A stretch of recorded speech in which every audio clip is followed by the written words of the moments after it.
राजकीय बातम्यांकडे आता आपण वळूया। मुख्यमंत्री देवेंद्र फडणवीसांनी पालकमंत्री पदावरनं केलेल्या वक्तव्यावर खासदार संजय राऊत यांनी आता प्रत्युत्तर दिलंय।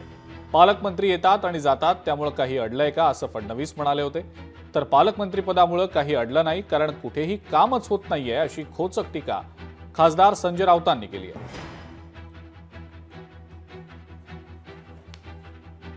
पालकमंत्री जाता येता राहतात, काही अडलंय का? त्यामुळे काही काळजी करू नका। कुंभमंत्री आहेत, ते सगळं करतील। सोबत बाकीचे आमचे मंत्री आहेत। या जिल्ह्यामध्ये गिरीश भाऊ कुंभमंत्री म्हणून काम पाहतात।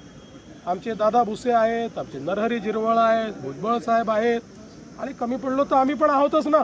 पालकमंत्र्यांशिवाय काही अडलंय का? ते काय चुकीचं बोलले? मुळात सरकार, या राज्याचे मंत्रिमंडळ आहे, त्यांच्याशिवाय काय अडलेलं नाही। मंत्री कामच करत नाहीये। मुख्यमंत्री नसले तरी पण राज्य चालतंय। जे बाकीच्या ठिकाणी जे पालकमंत्री आहेत ते काय दिवे लावते एकदा बघून घ्या। पालकमंत्री हा जिल्ह्याच्या लुटमारीसाठीच नेमला जातो अलीकडे, आणि पोलिसांवर दबाव आणण्यासाठी। लोकशाही मराठी ऐका, पहा, जागरूक रहा।